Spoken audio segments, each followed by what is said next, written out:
August 14వ తేదీ 2025వ సంవత్సరం గురువారం.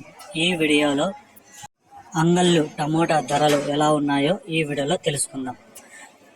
ఇక అంగళ్ళు మార్కెట్లో 25 కేజీల బాక్సులు ఉంటాయి.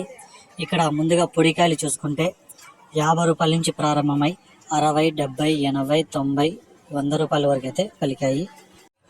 మూడో రకం కాయలు చూసుకుంటే ఇక్కడ 300 నుంచి ప్రారంభమై 350, 400, 450, 500, 550, 600 వరకు అయితే పలికాయి. ఇక రెండో రకం కాయలు చూసుకుంటే 800 నుంచి ప్రారంభమై 850, 900, 950, 1000 రూపాయల వరకు అయితే పలికాయి. ఒకటో రకం కాయలు చూసుకుంటే 1000 రూపాయల నుంచి ప్రారంభమై 1050, 1100, 1150, 1200, 1250 రూపాయల వరకు అయితే పలికాయి. ఇక టాప్ రేట్ చూసుకుంటే 1400 టాప్ రేట్ పడింది.